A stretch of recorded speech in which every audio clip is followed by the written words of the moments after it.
इस कार्यक्रम के पुण्यार्चक हैं डॉक्टर निर्मला कोठारी, श्री पोपट लाल कोठारी, पुत्र पुत्रवधू श्री नीरज कोठारी, श्रीमती प्राची कोठारी, पुणे।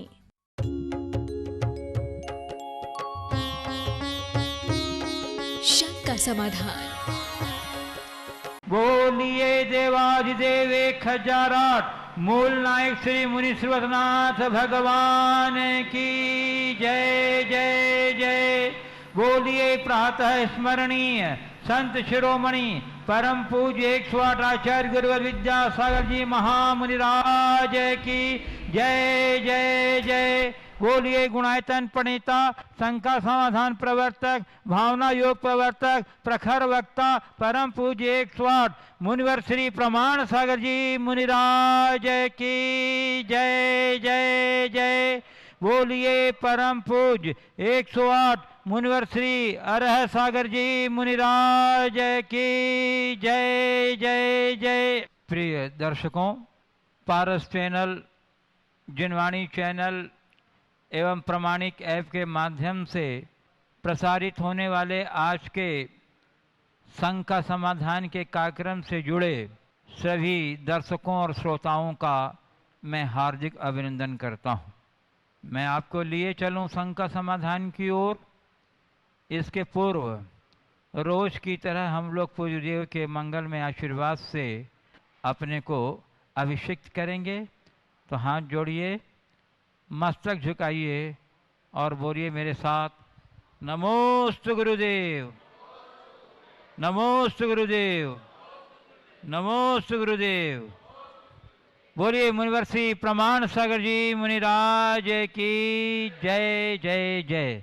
बंधुओं, देवोदय महासंघ के लिए पूज्य देव की प्रेरणा रूप आज भी कुछ स्वीकृतियाँ आई हैं। मैं अवश्य उनके नाम का उल्लेख करना चाहता हूँ। ललित जैन, झलक जैन, वर्धमान स्टोर उदयपुर 20,100 रुपये की राशि इन्होंने दी है।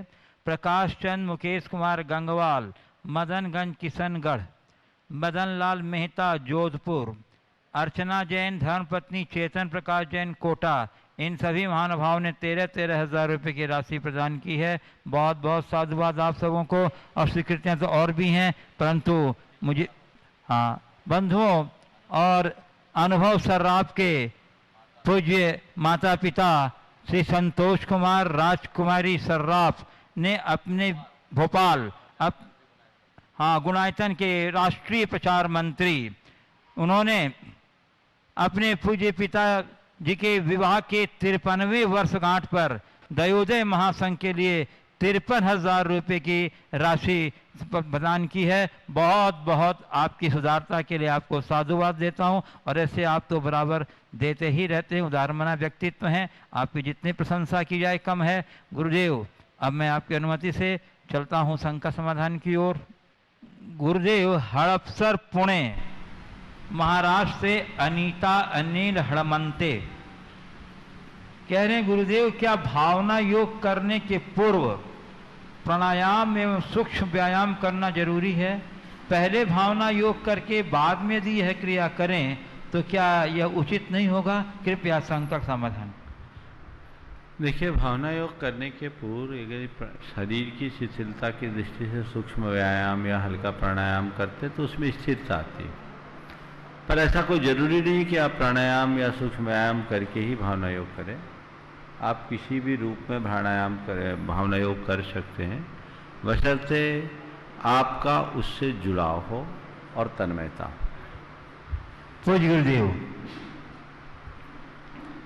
घाटा बिल्लौद जिला धार मध्य प्रदेश से कुमारी स्नेहा नीलेश जैन पूछ रहे हैं, गुरुदेव मृत्यु होने पर कर्मों का लेखा जोखा आत्मा के साथ जाता है, पर आत्मा जब किसी दूसरे शरीर में प्रवेश करती है तो उसे पूर्व जन्म की बातें याद क्यों नहीं रहती हैं? कृपया समाधान। देखिए, मृत्यु के उपरांत पूर्व जन्म की बातें याद नहीं रहती, जबकि लेखा जोखा है। मैं इसे थोड़ा टेक्निकल भाषा में समझाना चाहता हूँ। हर कंप्यूटर में विभिन्न प्रकार के सॉफ्टवेयर होते हैं और सॉफ्टवेयर के साथ हार्डवेयर भी होते हैं। अगर किसी का हार्डवेयर मैच न करे तो सॉफ्टवेयर काम करता है क्या? नहीं ना करता है। तो ये हमारा शरीर, मस्तिष्क, ये सब हार्डवेयर है। मरणोपरांत ये छूट गया, सॉफ्टवेयर सुरक्षित है। अब वहां उनको नया हार्डवेयर मिला तो ये मिसमैच हो गया। तो हमारे सारे संस्कार यही रह जाते, वहां प्रकट नहीं हो पाते। वहां एक नया हार्डवेयर डेवलप होता है और फिर हमारे सॉफ्टवेयर में जो कुछ भी अंकित है वो उसी के अनुरूप काम करता है। किसी किसी के जीवन में कभी अनायास ऐसा होता है कि पुरानी बातें ताजी हो जाती, जो बहुत दुर्लभ है। तो ये समझे कि उसके लिए वैसा अनुकूल वातावरण मिल गया। तो संस्कार हमारे होते हैं, पर उन संस्कारों की अभिव्यक्ति के आधार के रूप में हमें वैसा शरीर चाहिए, वैसा वातावरण चाहिए, तब वो काम करते हैं, अन्यथा नहीं। पूज्य गुरुदेव, ग्वालियर से श्रीमती पूनम जैन कह रही हैं, कल मैंने आपके 52,000 सिद्ध क्षेत्र में अष्टपाहुड़ ग्रंथ की वाचना की दूसरे और तीसरे दिन की क्लास मोबाइल पर सुनी। आपने उसमें बताया कि 5वीं 6ठी शताब्दी में कई संघ थे, काष्ठा संघ, द्राविड़ संघ आदि। तो गुरुदेव, इन संघों का प्रभाव कब तक रहा, या मूल संघ की परंपरा कब से आचार्यों के द्वारा हुआ? और गुरुदेव, मेरा एक प्रश्न है कि मोबाइल के माध्यम से कोई भी क्लास का श्रवण करें तो हमारे बैठने की क्या स्थिति होनी चाहिए? देखिए, सबसे पहली बात तो जैन परंपरा के इतिहास को अच्छे से समझने के लिए हमें जैन धर्म के इतिहास को ठीक ढंग से पढ़ना चाहिए। मूल संघ के बाद अनेक ऐसे संघ हुए जिन्हें झरनाभाषी संज्ञा दी गई है। उसमें यापनी संघ, द्रविड़ संघ, माथुर संघ, काष्ठा संघ जैसे संघ हुए और एक लंबे अंतराल तक इनका अस्तित्व बना रहा। और मूल संघ भी अक्षुण्ण रूप से चला आया, आज भी सुरक्षित है। समय समय पर अलग अलग संघ अलग अलग क्षेत्रों में फले फूले। वर्तमान में जितने भी संघ है वो सब मूल संघ के नाम से जाने जाते हैं, क्योंकि अब वो बातें पुराने समय जैसी रही नहीं। पर यह बात स्पष्ट है कि मूल संघ और जैनाभाषी संघों में बड़ा अंतर था और मूल संघ के आचार्यों ने जैनाभाषी संघों के द्वारा रचित ग्रंथों को अप्रमाण निरूपित किया और उनके द्वारा प्रतिष्ठापित प्रतिमा को अपूज्य ठहराया। इससे ही पता चलता है कि इनमें और मूल संघ में कितना भेद था, क्योंकि इसमें आचारगत शैथिल्य और मान्यतागत भिन्नताएं थी। इसलिए मूल संघवर्ती आचार्यों ने उसे नहीं समझा। इसे अगर जानना है तो एक कृति है जैन संघ और संप्रदाय, डॉक्टर भागचंद भास्कर की,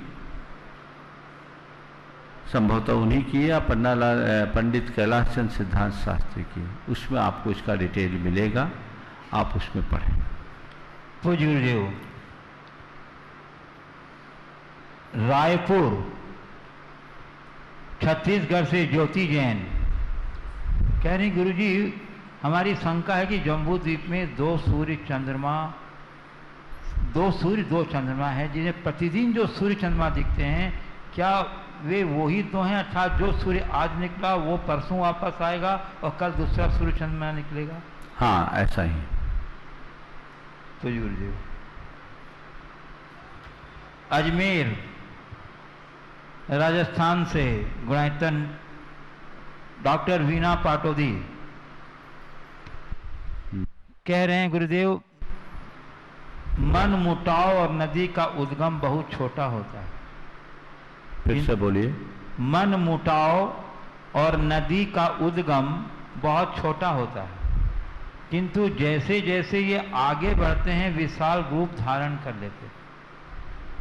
नदी के विशाल पाट पर तो सरकार पुल बनाकर दो किनारों को जोड़ देती है गुरुदेव, परंतु मन मुटाव के विशाल पाट के दो किनारों को जोड़ने का पुल कौन के द्वारा और कैसे बनाया जा सकता है? बहुत अच्छी बात कही है कि मनमुटाव और नदी का उद्गम शुरुआत में बहुत छोटा होता है, लेकिन कालांतर में बढ़ता जाता है। नदी के बढ़े हुए पाट को पुल के माध्यम से जोड़ा जा सकता है। अगर मनमुटाव है तो इस दूरी को कैसे पाटा जाए?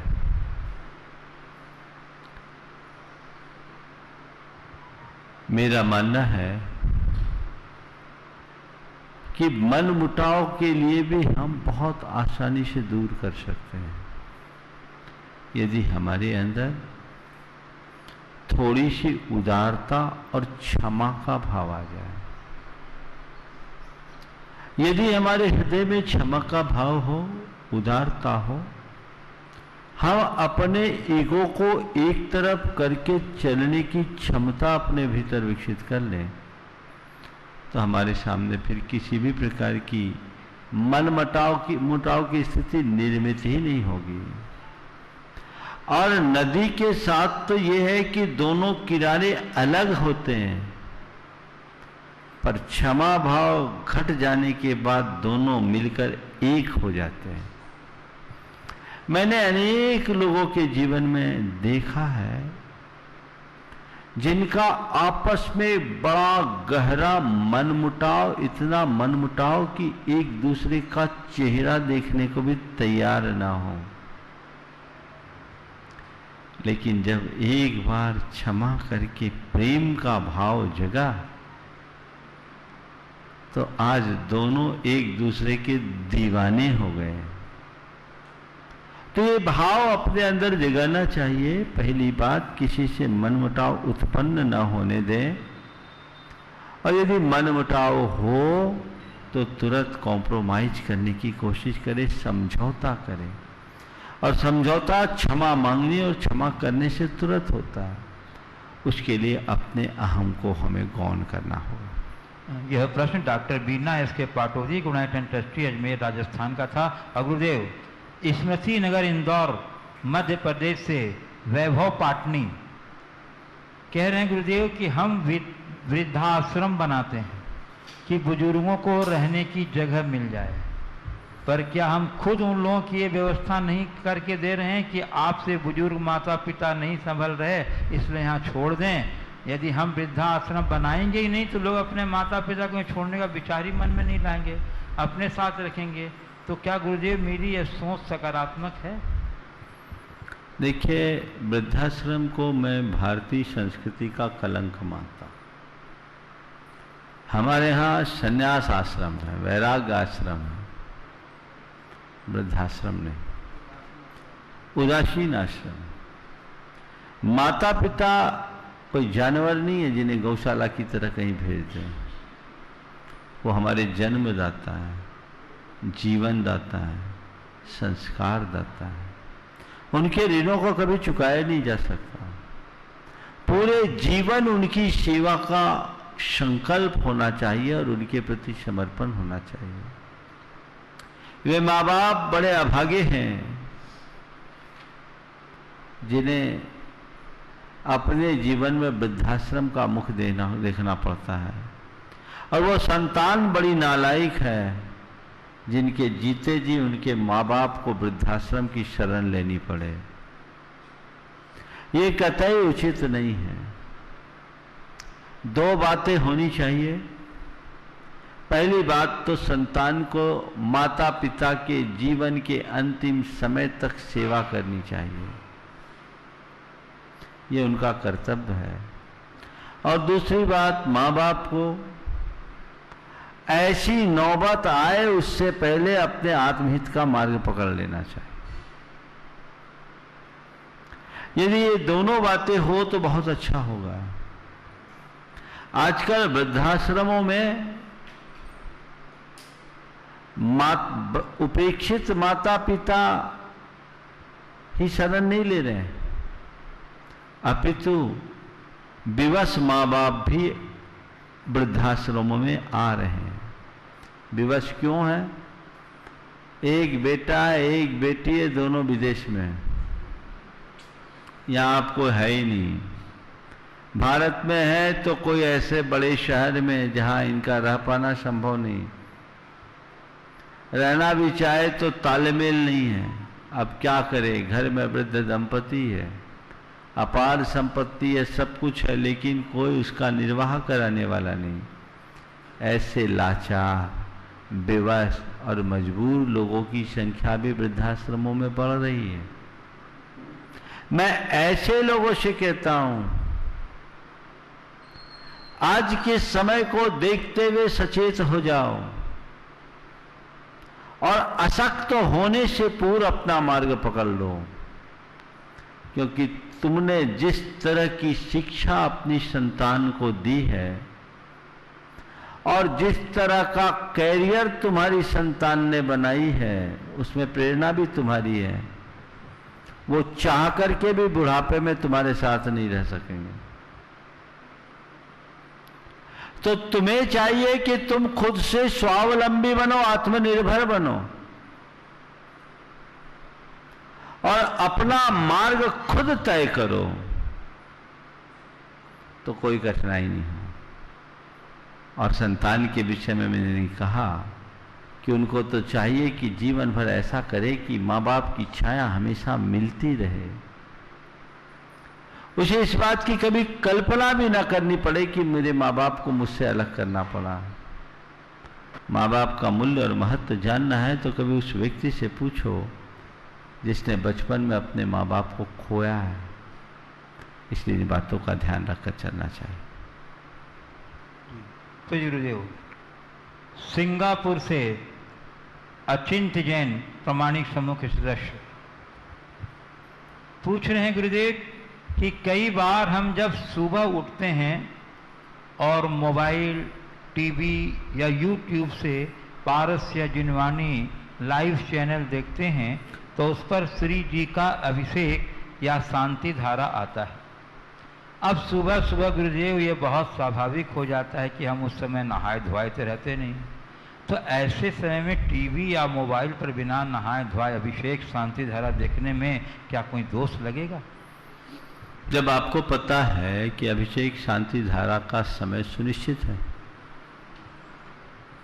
तो आप मोबाइल या इंटरनेट चलाने के पहले नहा धो लो, और मोबाइल चलाने पर अभिषेक दिखे इसकी जगह अभिषेक देखने के लिए मोबाइल चलाओ। अभिषेक देखने के लिए मोबाइल चलाओ कि मैं अपने दिन की शुरुआत अगर मोबाइल से करूंगा तो सबसे पहले अभिषेक करके देख के करूंगा, और अभिषेक देखूंगा तो नहाऊंगा, शुद्ध रहूंगा। एक सवाल में और पूछा था, उसका आंसर रह गया था कि मोबाइल पर अगर हम प्रवचन सुनते हैं, स्वाध्याय करते हैं, तो उस समय में क्या सावधानी रखनी चाहिए? बिल्कुल ऑनलाइन आजकल बहुत स्वाध्याय हो रहा है। आप विनय पूर्वक जमीन पर बैठ सके तो जमीन पर बैठें, जमीन पर नहीं भी बैठ सकते हैं तो जिनवानी को नाभि से ऊपर रखें। जिस तरह की विनय और जैसा बहुमान स्वाध्याय के समय करा जाता है आप उसे अपनाएं, उसे एक प्रोग्राम के रूप में न देखें, उसे स्वाध्याय मानकर देखें, तब आपको उसका परिणाम मिलेगा और तभी उसका लाभ। तो गुरुदेव, ललितपुर उत्तर प्रदेश से प्रशांत जैन कह रहे हैं गुरुदेव कि आपने आज सुबह के प्रवचन में कहा कि अगर किसी नौकरी में हिंसा इन्वॉल्व है तो उसे छोड़ दें। गुरुदेव, मुझे मजबूरी में कम से कम करने पर भी छल कपट करना ही पड़ता है। मैं सरकारी सेवा में फूड इंस्पेक्टर हूँ। पूरी ईमानदारी से काम करने पर हर जगह स्वयं को ही किसी न किसी समस्या में घिरा हुआ पाता हूँ। गुरुदेव, मैं क्या करूँ? देखिए, कल इस विषय में मैं विस्तार से चर्चा करूँगा। जो हम छोड़ सकते उससे बचे। मैंने आज 4 बातें कही थी, जिसमें 2 ही बात में पूरी हो गई बात, 2 भी पूरी नहीं हुई। हिंसा और शोषण से मुक्ति की बात की थी। नैतिकता और प्रामाणिकता का जीवन में कैसे स्थान हो और हम किस हद तक अपने कार्य को संपन्न करते हुए इन्हें अपनाएं, कल प्रातःकाल विस्तार से इस पर चर्चा करूंगा। मैं समझता हूं तब तक आप धैर्य रखेंगे। तो गुरुदेव गोपालगंज सागर मध्य प्रदेश से श्रीमती किरण जैन कह रहे हैं, गुरुदेव विजयश्री प्राप्त करने के लिए 4 स्तंभ बताए गए हैं: विश्वास, अनुशासन, दृढ़ निश्चय और धैर्य। तो जीत के लिए दृढ़ निश्चय और धैर्य तो परम आवश्यक है ही, इसके साथ अनुशासन और विश्वास भी हर वक्त आवश्यक है। क्या गुरुवर प्रेरणा भी इसके साथ बहुत आवश्यक तत्व है? महाभारत के युद्ध में अर्जुन के पास ये सभी गुण थे, केवल प्रेरणा की कमी थी जो भगवान कृष्ण ने पूरी की और युद्ध में विजय प्राप्त की। बहुत अच्छी बात कही है कि जीत के लिए विश्वास, अनुशासन, धैर्य, दृढ़ निश्चय और दृढ़ निश्चय की आवश्यकता है। अगर आपका विश्वास पक्का हो तो फिर किसी की प्रेरणा की जरूरत नहीं है। अर्जुन को प्रेरणा की जरूरत तब पड़ी जब उसका विश्वास डगमगा गया, वो मोहाच्छन्न हो गया, रथ के पृष्ठभाग में बैठ गया और कह बैठे, न सेयोनुपश्याम स्वजन हत्वा माधव। हे श्री कृष्ण, ये तो मेरे सब स्वजन हैं, इनकी हत्या करके मैं अपना भला नहीं देखता। वो पृष्ठभाग में बैठ गया, उनका विश्वास डगमगा गया, उनका ज्ञान मोहाच्छन्न हो गया। उस समय श्री कृष्ण ने उन्हें जगाया, प्रेरणा दिया और कहा कि क्षौद्रम हृदय दौर्बल्यम त्यक्त्वा उत्तिष्ठ परम तप, कि हे परम तप, अपने मन की शुद्धता और हृदय की दुर्बलता को त्याग कर उठाओ, अस्त्र उठाओ, गांडी उठाओ और प्रहार करो। कृष्णकार का ये कहना बहुत सही है कि प्रेरणा एक बहुत बड़ी ताकत है। प्रेरणा से ही विश्वास जगता है, प्रेरणा ही दृढ़ निश्चय उत्पन्न करती है, प्रेरणा से अनुशासन का पाठ पढ़ने को मिलता है और प्रेरणा से हृदय में धीरज आता है और वही हमारी सफलता का आधार है। इसलिए हमें हमेशा अच्छी प्रेरणा ग्रहण करनी चाहिए। गुरुदेव पूज्य सागर से प्रदीप जैन ग्रांटन ट्रस्टी ने एक प्रश्न भेजा, वो भी आपके प्रवचन से है, इसलिए मैं इसे भी आपके कल के प्रवचन के बाद के लिए स्थगित रखता हूँ। जयपुर से विनय कुमार छावड़ा कह रहे हैं, गुरुदेव मेरी शंका है कि गेहूं को साल भर स्टोर करने के लिए अगर हम उसमें कटे हुए प्याज डालते हैं तो ये जमीकंद काम में लेने का दोष लगता है, लेकिन यदि इसमें सेल्फॉस काम में लेते हैं तो घातक रसायन के उपयोग का दोष लगता है। हमें क्या करना चाहिए? देखिए, क्या कटा हुआ प्याज डालने से कीड़े नहीं लगते क्या? ऐसा है? अगर ऐसा है तो उसमें उतना दोष नहीं है, क्योंकि प्याज में त्रस्त जीव नहीं है, स्थावर जीव है। आप गृहस्थ हो, अपने विवेक से वैसा कार्य करें। मुझे जानकारी नहीं, आज पहली बार मैंने सुना है कि कटा प्याज अनाज में रखने से कीड़े नहीं होते, लेकिन जो भी प्रिजर्वेटिव डाले वो इस तरीके से डाले कि जीव उत्पन्न ना हो, ऐसे न डालें कि उनको मरना पड़े। जहाँ तक पारद रसायन का सवाल है, उसकी टिकिया आदि डाली जाती है, सावधानी रख करके आप करें। हाँ, नीम का पत्ता और जो भी व्यवस्था है, मुझे नहीं मालूम, ये आप गृहस्थी की बात है, उसे सुरक्षित रखना आपकी जवाबदेही है। प्रिजर्वेटिव के रूप में डाले, पर ऐसी चीज जिससे न अन्न पर दुष्प्रभाव पड़े न जीव हिंसा। तो गुरुदेव कानपुर उत्तर प्रदेश से युधिष्ठिरिया रखेजा प्रश्न कर रहे हैं, कर्ता कौन है, मैं हूँ या मेरे कर्म करने का भाव, कर्म या करने का भाव देने वाला प्रेरक? बिना प्रेरक के कर्म नहीं होता है, तो फिर मेरे कर्म का पूरा श्रेय मुझे क्यों होता है? प्रेरक को भी होना चाहिए। मैं कर्ता बिना प्रेरक के नहीं हो सकता हूँ। कृपया समाधान। बहुत अच्छा सवाल है। सवाल दार्शनिक है। कर्ता कौन? मैं स्वयं, मेरे द्वारा किए जा रहे कर्म, या कर्म करने की प्रेरणा देने वाला प्रेरक? कौन है कर्ता? देखिए, अगर हम गहराई से विचार करें तो कर्ता हम स्वयं हैं। हर व्यक्ति, हर वस्तु स्वयं करता है। जहां तक सवाल है बिना प्रेरणा के कोई कर्म कैसे करेगा? हाँ, प्रेरणा हमें कर्ता बनाती है, करने के लिए प्रेरित करती है, पर वो प्रेरक हमारा निमित्त हो सकता है, कर्ता नहीं। अगर प्रेरणा ही कर्म कराए तो हर प्रेरणा हमसे कर्म करानी चाहिए। बहुत प्रेरणाएं मिलती हैं, पर करते कितना है? जितना हमारा मन स्वीकार करता उतना ही ना। तो प्रेरक को निमित्त कर्ता के रूप में माना जाता है, पर असल कर्ता, उपादान कर्ता तो वो है जिसके द्वारा वह क्रिया संपादित की जा रही है। तो मैं करता हूं, अभी मैं बोलने की क्रिया कर रहा हूं, मेरे द्वारा आप सबकी शंका का समाधान हो रहा है। महाराज शंका समाधान के कर्ता हैं। ये जो शब्द है ये केवल व्यवहार की दृष्टि से है। मैं शंका समाधान करने वाला नहीं हूं।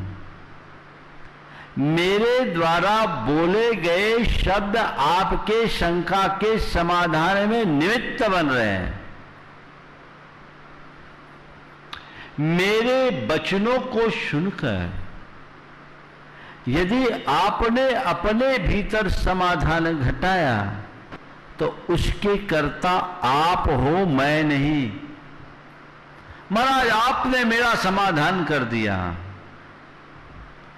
मैंने समाधान नहीं किया, केवल एक प्रेरणा दी। आपका चित्त सावधान हुआ, आपने उसे ग्रहण किया। ये घटना आपके भीतर घटी है, तो मैं केवल निमित्त हूं, कर्ता आप स्वयं।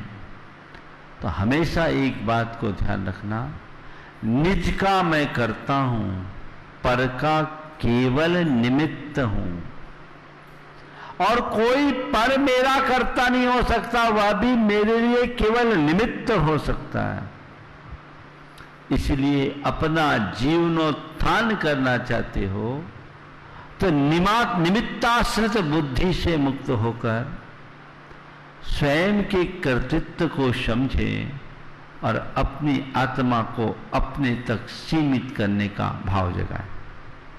पूज्य गुरुदेव, भोपाल मध्य प्रदेश से गुणायतन के राष्ट्रीय प्रचार मंत्री श्री अनुभव सर्राफ ने अपने श्रद्धेय पिता श्री और माता श्री की विवाह की 53वीं वर्षगांठ के अवसर पर श्री संतोष कुमार जी और श्री राजकुमार जी सर्राफ के 53वें वर्षगांठ के अवसर पर दयोदय महासंघ के लिए 53,000 रुपये की राशि की स्वीकृति उन्होंने दी है। साथ ही इस पुण्य अवसर पर उन्होंने आपके आशीर्वाद की भी कामना व्यक्त की है। गुरुदेव, उनकी जिज्ञासा ये है कि घर का कोई एक सदस्य पुण्य या पाप करता है तो क्या उसका प्रभाव घर के अन्य सदस्यों पर भी पड़ता है?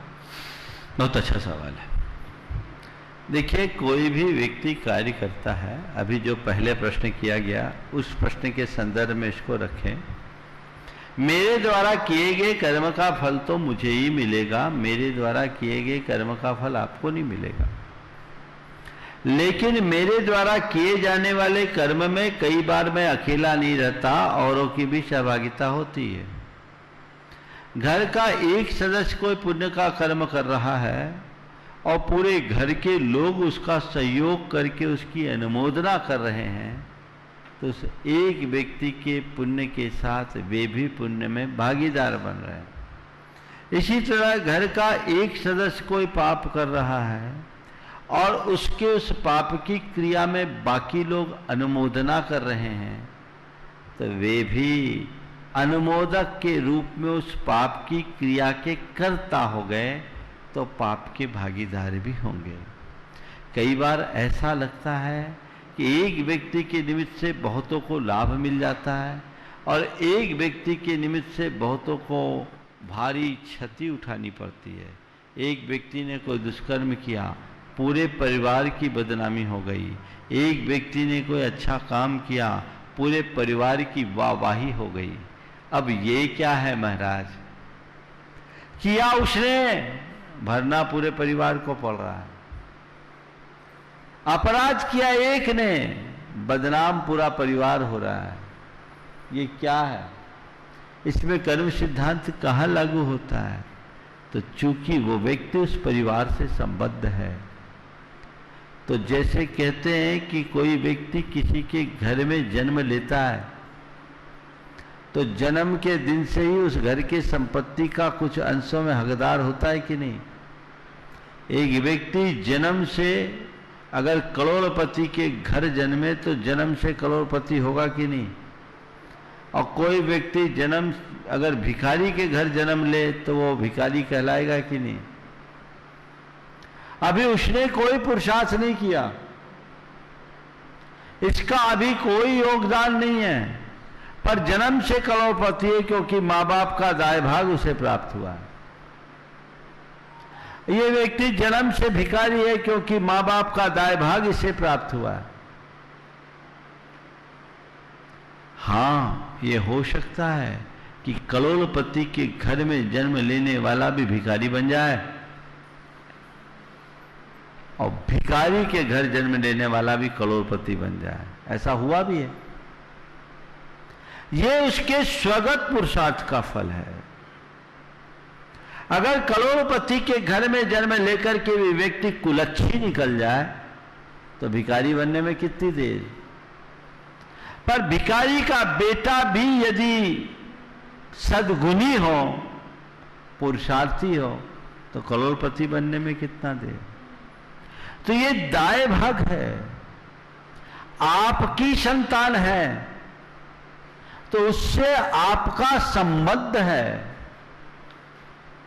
अगर वो अच्छा करेगा तो वो आपकी भी कीर्ति का कारण बनेगा और बुरा करेगा तो वो आपको भी कलंकित करेगा। दोनों एक दूसरे से लिंक है, तो ये निमित्त नैमित्तिक संबंध होता है, उसको उस संदर्भ में देखना चाहिए। पूज्य गुरुदेव, डॉक्टर विनय जैन। और एक बात और कहूंगा साथ में, इसलिए क्या करो, अच्छा कार्य कोई करे तो उसमें जी भर करके अनुमोदना करो और बुरा कार्य करे तो उसमें अपनी भागीदारी कम से कम रखो। घर परिवार में कोई एक दान दे, दान तो दे दिया, हमको अनुमोदना करने में क्या नुकसान है? एक दान दे, बाकी मुंह बनाए तो पाप और अर्जित होगा। तो सबको साथ लेना चाहिए। सराब परिवार को मेरा आशीर्वाद है कि वो इसी तरह धर्म ध्यान में लगे रहे। पूज्य गुरुदेव, कटनी मध्य प्रदेश से डॉक्टर विनय जैन कह रहे हैं, गुरुदेव मेरी यह जिज्ञासा है कि क्वांटम फिजिक्स के अनुसार एनर्जी फोटोन के रूप में एमिट होती है या एब्जॉर्ब होती है। सनलाइट, यूवी लाइट, इंफ्रारेड, ये सभी एनर्जी के विभिन्न रूप।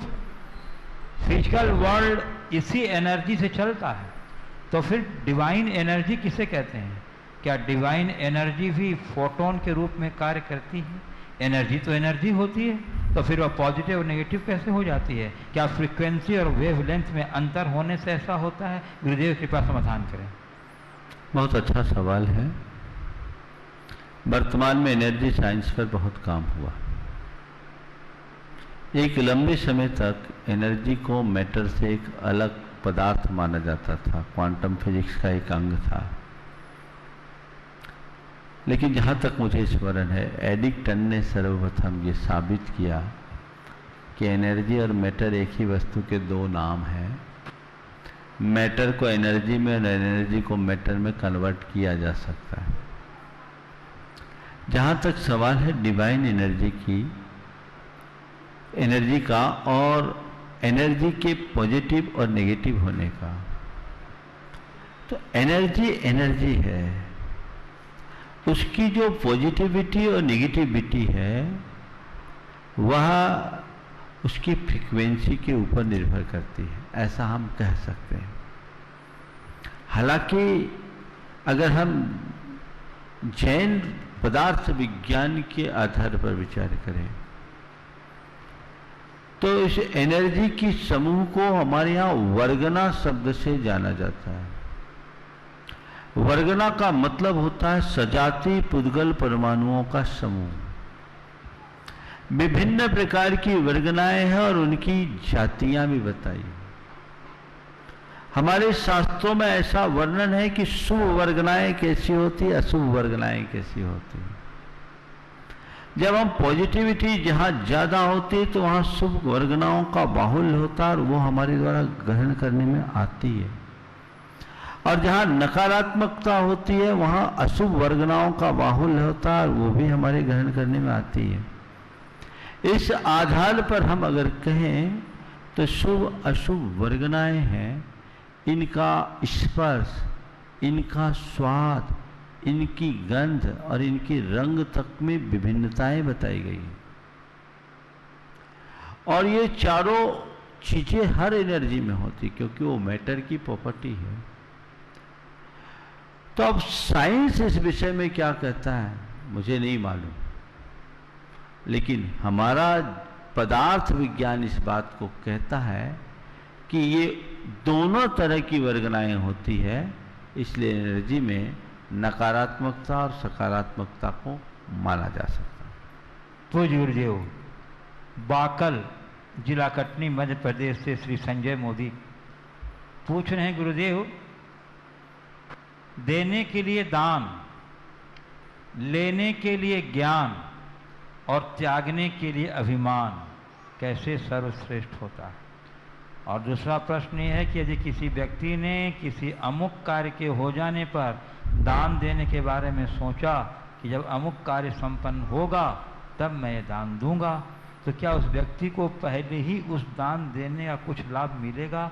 और यदि संयोगवश वह काम नहीं हुआ तो फिर उससे किस तरह का कर्म बंद होगा? गुरुदेव कृपया समाधान। दो सवाल है, देने के लिए दान, लेने के लिए ज्ञान और छोड़ने के लिए अभिमान, ये श्रेष्ठ है। ये कैसे? ये तो नीति के वचन है। अगर आप दे सको तो दान दो, दान से श्रेष्ठ कोई कर्म नहीं। ले सको तो ज्ञान लो, ज्ञान लेने से अच्छा कोई कर्म नहीं। और छोड़ सको तो अभिमान है, अभिमान छोड़ने से श्रेष्ठ कोई कर्म नहीं। ये बड़े अनुभवपूर्ण वचन है और इसका अनुभव केवल वे ही कर सकते हैं जिन्होंने इसको आजमाया है। इसलिए इसमें इसे साबित करने की कोई आवश्यकता मुझे समझ में नहीं आती। अगर आप किसी को दे सको तो दान दो, चाहे वो दान के रूप में हो या योगदान के। ज्ञान हमेशा ग्रहण करने की चीज होती है और अभिमान हमेशा त्यागने की। दूसरा सवाल जो पूछा है कि यदि किसी व्यक्ति ने ये सोचकर कि मेरा ये काम होगा तो मैं ये दान राशि दूंगा, उसका पुण्य कब मिलता है? जिस दिन संकल्प लेता उस दिन, या दान दे देता है उस दिन। और यदि संकल्प पूरा नहीं हुआ, दान नहीं दे पाए तो क्या हुआ? सबसे पहली बात तो ये हम विचार लें कि इस तरीके से दान देना चाहिए कि नहीं। कई लोग इसका निषेध करते हैं, पर मुझे इसमें गलत कुछ भी नहीं दिखता। ये मन्नत मनौती नहीं, एक संकल्प है कि मेरा ये कार्य पूरा हो जाएगा मैं दूंगा। किसी ने सोचा मेरी ये प्रॉपर्टी बिक जाएगी तो मैं दान दूंगा। किसी ने सोचा मेरा ये रुका काम हो जाएगा मैं दान दूंगा। तो ये एक प्रकार के दान का संकल्प है और ये संकल्प जन पुण्य की वृद्धि का कारण बनता है। एक व्यक्ति की एक प्रॉपर्टी थी, वो नहीं बिक रही थी, बहुत परेशान था।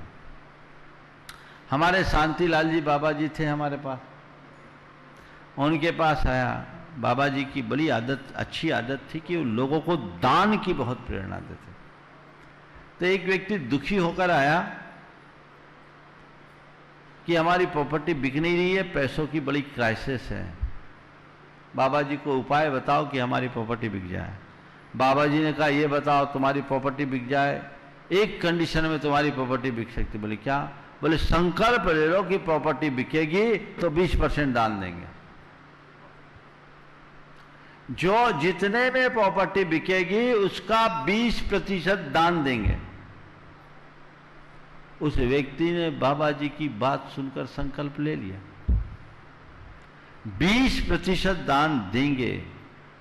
बाबा जी ने कहा जाओ, तुम्हारा काम 3 महीने में हो जाएगा। वो ऐसे ही लोगों को बड़े कॉन्फिडेंस नहीं बोलते थे। संयोग से 1.5 महीने में उसकी प्रॉपर्टी बिक गई। और वो प्रॉपर्टी छोटी मोटी नहीं थी, 1,92,00,000 में प्रॉपर्टी बिकी। अब उसका 20% 38 लाख होता है। लेकिन वो व्यक्ति भी पक्का था, बोला आपने कहा है मैं दान दूंगा। और उस व्यक्ति ने दान दिया, लेकिन साथ में एक चीज जोड़ा कि मैं तो ये सोचता था कि ये प्रॉपर्टी 1.5 करोड़ में भी बिक जाए तो बहुत है, ये आपके आशीर्वाद से 1,92,00,000। ये किसका प्रतिफल है? ये संकल्प का प्रतिफल है। हालांकि ऐसा सुनकर तुम लोग ऐसे लालच में संकल्प मत लेना, कोई जरूरी नहीं ऐसा हो, लेकिन उस संकल्प का सुफल होगा। तुमने किसी भी निमित्त से एक तय किया कि इस कार्य के होने पर मैं इतना दान दूंगा, तो वो एक शुभ संकल्प है जो पुण्य की वृद्धि का कारण होगा,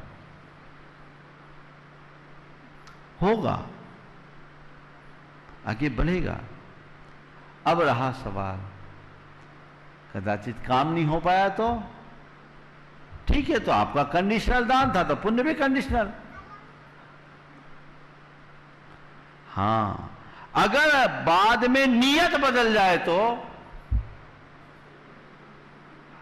उसका किस्सा सुनाता हूं। एक युवक, झारखंड का ही था, स्थान का नाम नहीं बता रहा हूं, उसने खुद ने मुझे बताया 1992 की आसपास की बात है, 92-93 की। किसी एक कंपनी का उसने शेयर लिया, थोड़ी मात्रा में शेयर लिया था। उसने मन में सोचा कि इस शेयर में से जितना कमाऊंगा उसका 10% दान दूंगा। संयोग से उसने 10-20 रुपए में शेयर लिया था, एक्चुअल फिगर मुझे याद नहीं है, और उसकी कीमत 1500 रुपए के करीब हो गई, बढ़ गया। और उसमें उसको बोनस में भी कुछ शेयर और मिल गए, दाम बढ़ गया। दाम बढ़ा, मन में पहले भाव आया था कि 10% दान दूंगा, दाम बढ़ गया। अब वो उसे बेचने के लिए कोलकाता गया। जिसके यहां बेचने के लिए गया, बोला भैया ये तो 2500 जाएगा, तुम अभी काहे बेच रहे हो? उसने फिगर का हिसाब लगाया था कि 10% अगर मैं दान दूंगा, ये सुन भी रहा होगा, पूरा फिगर नहीं सुन रहा होगा तो डिटेल मेरे पास लिख के भेज देना, 2012 को उसमें सुनाया था। तो उसने बोला कि अगर इतना मैं 10% दान देता हूं तो 10 लाख रुपया हो जाएगा, इतना मैं थोड़ी दान दूंगा। मन में भाव बदल गए। उसने कहा 2500 हो रहा, फिर देखता हूं। निकल आया, और निकल आने के बाद जो उसमें लोअर सर्किट लगी तो एकदम नीचे जंपापात हो गया, बिल्कुल खत्म। उसने कहा महाराज हमने भाव का फल देख लिया, दान देने का भाव था तो बढ़ गया, और नियत खराब हुई तो घट गया। तो नियत कभी खराब मत करना, समझ गया? सेंसेक्स नीचे आते देर नहीं है जिंदगी का, ये बाहर का सेंसेक्स तो फिर भी चढ़ उतर सकता है। तो ये चीजें होती है, ऊपर नीचे बहुत चलता रहता है, इसलिए इन अनुभवों का ध्यान रखना चाहिए। नियत खराब मत रखो। हाँ, आपका काम नहीं हुआ तो आपने कोई कमिटमेंट तोड़ा थोड़ी है, होगा तो करेंगे, नहीं होगा तो नहीं करेंगे, इसमें कोई हानि नहीं। पूज्य गुरुदेव, भुवनेश्वर उड़ीसा से डॉक्टर सुदर्शन चतुर्वेदी, प्राध्यापक दर्शन शास्त्र, कह रहे हैं गुरुदेव कि वर्तमान कलिकाल में प्रारंभ से ही मनुष्य ने अपनी तात्कालिक समस्या एवं आवश्यकताओं से निपटने के लिए जो भी उपाय किया उसका अंततः परिणाम दूरगामी स्तर पर विनाशक ही साबित हुआ। आज भी कोरोना के वैश्विक महामारी की वजह से हमें घर में रहकर ही ऑनलाइन माध्यमों से अपने जीवन के विकास को आयाम देना पड़ रहा है और परिणामतः ऑनलाइन के संसाधनों से निकलने वाली घातक विकिरण का स्तर इतना बढ़ गया है जो आगे चलकर चिड़चिड़ापन, अनिद्रा, स्मरण शक्ति का ह्रास, डायबिटीज, कैंसर जैसे बीमारियों को बढ़ाने में कारण बनेगा। तो गुरुदेव, इस युग के समस्याओं के निदान करने में क्या नई समस्या ही पैदा होंगी? इसे इस युग का प्रभाव मानकर स्वीकार कर लेना चाहिए या ऐसा कोई उपाय है? देखिए, हर युग में समस्याएं आई हैं और समस्या का समाधान हमें प्रथम स्तर पर तो युगानुरूप ही निकालना पड़ा। जिस समय हमारे सामने जैसी समस्या आई हमने उसका वैसा ही समाधान निकाला। वर्तमान दौर में जब अपने आप को घर परिवार तक सीमित रखना पड़ रहा है तो हमारे पास इसके अलावा कोई विकल्प नहीं, बल्कि इसे मैं एक अच्छी दृष्टि से देखता हूँ कि इस टेक्नोलॉजी के कारण आज व्यक्ति घर पे रह कर के भी कम से कम अपने जीवन में कुछ अच्छे लाभ तो ले रहा है। जहाँ तक इसके दुष्परिणाम का सवाल है, दुष्परिणाम तब है जब हम इनके पूरी तरह अधीन हो जाएं और सीमा से ज़्यादा इनका प्रयोग करें।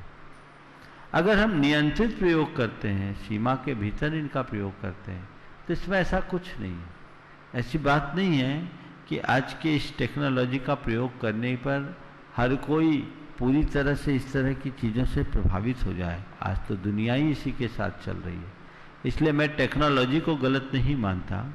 हाँ, उसका गलत प्रयोग सदैव दुखदायी होता है। गुरुदेव, रीठी जिला कटनी मध्य प्रदेश से मयूरी जैन कह रही, गुरुदेव मेरी शंका ये है कि लोग क्या कहेंगे। हर कोई यही सोचकर जीवन जीता है और लोगों को इम्प्रेस करने में लगा रहता है, फिर वो काम गलत हो या सही, लेकिन भगवान क्या कहेंगे इसका विचार कोई नहीं करता है, और अगर करता है तो इसका परिणाम क्या होता है? गुरुदेव समाधान करें। एक वाक्य में बोलता हूँ, ये तो बड़ी बीमारी है। लोग क्या कहेंगे, लोग क्या कहेंगे आज का फैशन है। अब भगवान क्या कहेंगे ये हमारा धर्म। फैशन का अंधानुकरण करने वाले लोग क्या कहेंगे भी मरे जाते हैं, लेकिन धर्म को समझने वाले लोग हमेशा ये समझते हैं भगवान क्या कहेंगे। हम लोग की तरफ अपनी दृष्टि न रखें, हम प्रभु की तरफ अपनी दृष्टि रखें। प्रभु के द्वारा बताए गए मार्ग के अनुरूप चले। जीवन में कभी कुछ गलत न करने का संकल्प ले, गलत करे ही नहीं, तो लोग की हमें कभी परवाह नहीं करना चाहिए। जब व्यक्ति दूसरे को अपना प्रतिमान बनाता है, वो व्यक्ति जीवन में कोई मौलिक उपलब्धि नहीं घटित कर पाता। स्वयं को स्वयं की कसौटी पर कसकर खरा उतारने वाला व्यक्ति जीवन में कभी विफल नहीं होता। लोग क्या कहेंगे इसे भूल जाओ, मुझे क्या करना चाहिए ये सोचो, मैं क्या कर रहा हूँ ये सोचो, मुझे क्या करना है ये सोचो। ये सोचोगे तो अच्छा कर पाओगे, बाकी दुनिया के पीछे तो कभी कुछ अच्छा हो ही नहीं सकता। पूज्य गुरुदेव, रायपुर छत्तीसगढ़ से श्री राजकुमार जैन कह रहे हैं, गुरुवर वर्तमान समय शॉर्ट्स एवं शॉर्टकट का है। जैसे कंप्यूटर में अलग अलग कार्य के लिए उन्हीं कुंजियों का कॉम्बिनेशन बनाकर उपयोग किया जाता है। गुरुवर e ticket, e auction, e commerce, e payments आदि अनेक शॉर्टकट्स हैं और उपयोगी भी हैं, और टीपी या पिन उपयोगी भी हैं और लीक होने पर घातक भी। गुरुदेव, मैं नमोस्तुत पूर्वक यह जानना चाहता हूँ कि पहरावे में शॉर्ट्स और धार्मिक अनुष्ठान धनोपार्जन में शॉर्टकट अपनाना कहाँ तक उचित है, कृपया समाधान। देखिए, शॉर्ट का एक दूसरा अर्थ भी होता है शॉर्ट, झटका। तो जहाँ शॉर्टकट उपयोगी है वहाँ शॉर्टकट करो, बाकी जगह शॉर्टकट करोगे तो शॉर्ट लगेगा। शिखर जी की वंदना करते हैं ना, तो वंदना के समय में उतार में बहुत सारे लोग शॉर्टकट के चक्कर में ऐसे शॉर्ट होते कि पता ही नहीं लगता, भटक जाते हैं। तो शॉर्टकट उतना ही अपनाओ जितना जरूरी है। आपने पहनाव में शॉर्ट्स का प्रयोग करने की बात की, बिल्कुल गलत है, नहीं करना चाहिए। हमें अपनी मर्यादाओं का ध्यान रखना चाहिए। धार्मिक कार्यों में शॉर्टकट नहीं, वो तो विधि और व्यवस्था के अनुरूप करो ताकि लाभ रहो। अगर शॉर्टकट में धर्म करोगे तो उसका लाभ भी बहुत शॉर्ट होगा और इन मौके में ऐसा झटका लगेगा कि मत पूछो। इसलिए हमें प्रमाद त्याग कर कार्य करना चाहिए। हाँ, लघु और विराट रूप में धर्म किया जा सकता है पर शॉर्टकट नहीं। मेरे पास समय और सुविधा का अभाव है, मैं थोड़ी सी क्रिया करके भी अपने आप को आगे बढ़ा सकता हूं, इसकी आज्ञा हमें शास्त्र देता है। लेकिन हड़बड़ा कर आधी अधूरी क्रिया करने की आज्ञा शास्त्र नहीं देता। जो करो, जितना करो, तत्परता और जागरूकता से करो, प्रमाद पूर्वक मत करो। प्रमाद पूर्वक किए गए किसी भी कर्म का सच्चा लाभ नहीं मिलता, क्योंकि प्रमाद को जीवन का सबसे बड़ा शत्रु निरूपित किया गया है। इसलिए प्रमाद रहित होकर काम करो, तब जीवन में उपलब्धि हो। धनोपार्जन में शॉर्टकट कहाँ पे?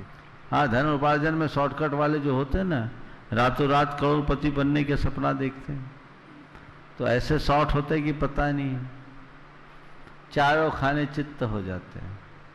मैं हमेशा सबसे कहता हूं, एक एक करके 1000 सीढ़ियां चढ़िए, एक साथ 100 सीढ़ी चढ़ने की कोशिश कभी मत कीजिए।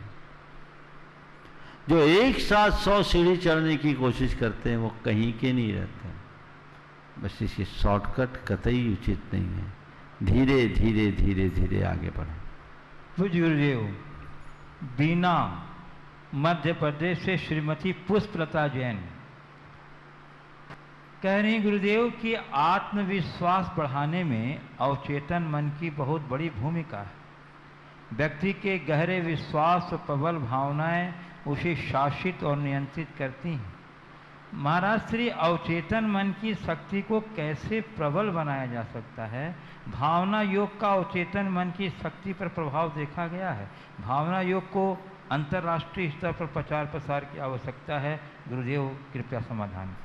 बिल्कुल, भावना योग को डिजाइन ही इस तरीके से किया गया है कि वो हमारे अवचेतन मन को बदले, अवचेतन मन में वह सब भरे जिससे हम उसकी शक्ति से लाभान्वित हों। बहुत लोग भावना योग का नियमित प्रयोग कर रहे हैं। अब मैं चाहूँगा कि आने वाले 21 तारीख को अंतर्राष्ट्रीय योग दिवस है। अगर व्यवस्थाएं अनुकूल बनेगी तो पूरे देश को एक साथ भावना योग कराएंगे। इस बीच मैं सभी लोगों से कहना चाहता हूँ कि आप अपने अपने माध्यमों से लोगों को भावना योग के प्रति जागरूक करें। ये भावना योग केवल जैनियों के लिए नहीं है, ये जन जन के लिए है। जिन लोगों का जो भी एक्सपीरियंस है वे स्वयं अन्य विभिन्न माध्यमों से लोगों तक पहुंचाए। यहाँ दे प्रमाणिक ऐप के माध्यम से लोगों तक पहुंचाए या अन्य सोशल मीडिया के माध्यम से पहुंचाए, और एक ऐसा माहौल बनाए कि पूरा देश और देश के बाहर के लोग भी एक बार भावना योग का प्रयोग करने का भाव जगाए, ताकि उससे कालांतर में लाभान्वित हो सके। ये आपकी जवाबदारी बनती है। तो मैं फिर से कहूँगा, जो लोग भी भावना योग कर रहे हैं वे अपने अनुभव जरूर यहाँ तक पहुँचाए और लोगों तक इसका अधिक से अधिक प्रचार प्रसार करें, ताकि एक अच्छी साधना सबको मिल सके और लोग अपनी समस्याओं का समाधान कर सकें। मैं जिज्ञासुओं से निवेदन करता हूँ कि आप अपनी जिज्ञासाएं, अपने प्रश्न जो प्रमाणिक ऐप पर देते हैं, एक प्रश्न एक ही बार भेजिए। बार बार आप उस प्रश्न को मत दोहराइए। मैं देख रहा हूँ एक एक दिन में एक ही प्रश्न 4-4 बार आ रहे हैं। तो ऐसा मत कीजिए, एक प्रश्न जो आपने भेजा बस एक ही बार भेजिए, हिंदी में भेजिए। और हिंदी में भेजिए, रोमन में मत लिखिए, थोड़ा हिंदी लिखना सीख जाओगे इस बहाने। गुरुदेव, एक जिज्ञासा आई है इंदौर से, प्रियल जैन। गुरुदेव, वनस्पति की काय की संख्या 10 लाख है, उसमें यदि हम सीमा बांधें तो देश और विदेश की वनस्पति भिन्न भिन्न होती है, तो हम नाम से इसका त्याग कैसे करें? क्या यह जरूरी कि नाम से ही हरि की सीमा रखें? कोई जरूरी नहीं, ये कर सकते हैं कि ज्ञात और अज्ञात एक सीमा बना सकते हैं। हम ज्ञात वनस्पतियों का ही प्रयोग करेंगे, अज्ञात का नहीं करेंगे। सबसे स्थूल समय ये जो अज्ञात है उसके बारे में जानकारी हो जाएगी तभी मैं उसका प्रयोग करूंगा, नहीं तो नहीं करूंगा। ये भी एक इसको स्थूल सीमा के रूप में देखा जा सकता है। हाँ, और नियमित में जो प्रयोग में आ रही है उसका प्रयोग करो, बाकी से दूर रहो।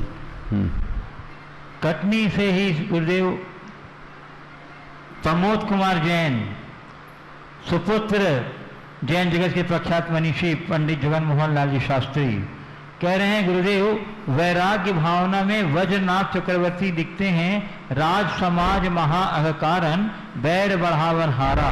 हे गुरुदेव, इतने बड़े चक्रवर्ती पद पाकर और राज समाज के कार्य को पाप का कारण बताया और राग देश की परिणति को बढ़ाने वाला बताया, यह बात किस अपेक्षा से? हकीकत है, राज समाज ये तो राजनीति छल छदम से तो भरी हुई है। इसमें तो सब तरह के ठटकरम अपनाने पड़ते हैं, बैर भाव तो बढ़ाना ही पड़ता है। ये बीतरागता का साधन थोड़ी है। यही कारण है कि इनके जीर्ण तीर्ण सम के समान समझ करके तीर्थंकरों ने इससे मुख मोड़ा, चक्रवर्तियों ने इससे मुख मोड़ा और अपनी अंतरात्मा में डूब करके अपने जीवन के उत्थान का मार्ग चुना। इसलिए ये बिल्कुल पाप कारक है और बैर बढ़ाने वाले हैं। इसलिए इनसे हमको हमेशा बच करके चलना चाहिए। ये तो हर वह व्यक्ति जानता है कि ये चक्रवर्ती का ताज कितने कांटों का ताज है, वो तो जो बैठता उसे ही मालूम पड़ता है। तो यथार्थ में जो सम्यक दृष्टि है उन्हें ये सब बातें बिल्कुल अर्थहीन औचित्यहीन प्रतीत होती है और वो उन्हें निस्सार समझते हुए उनको त्यागते हैं। आचार्य समंत भद्र महाराज ने अरहनाथ भगवान की स्तुति करते हुए कहा कि लक्ष्मी विभो सर्वस्व मोक्षोश्चकलांचनम साम्राज्यम सार्वभौमम ते जरत्यन मेवा भवात। कि हे भगवान, सार्वभौम चक्रवर्तित्व, 14 रत्न और 9 निधियाँ आपके लिए तो जीर्ण शीर्ण तिनके की तरह लगी और आपने उनका परहेज किया, उनसे अपने आप को मुक्त किया। तो ये वाकई में पाप के कारण है। 60-60 हजार वर्षों तक चक्रवर्तियों ने दिग्विजय की यात्राएं की, युद्ध लड़ा है। ये एक बहुत संघर्ष है, उसी के अनुरूप देखना चाहिए। इस प्रकार आज के सत्र को परम पूज्य गुरुदेव के चरणों में नमन अर्पित करते हुए यहीं पर विराम। बोलिए परम पूज्य आचार्य गुरुवर श्री विद्यासागर जी महाराज। बोलिए। इस कार्यक्रम के पुण्यार्चक थे डॉक्टर निर्मला कोठारी, श्री पोपट लाल कोठारी, पुत्र पुत्रवधू श्री नीरज कोठारी, श्रीमती प्राची कोठारी, पुणे।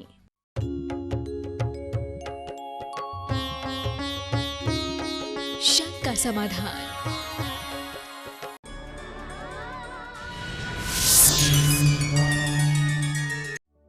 प्रभु अभिषेक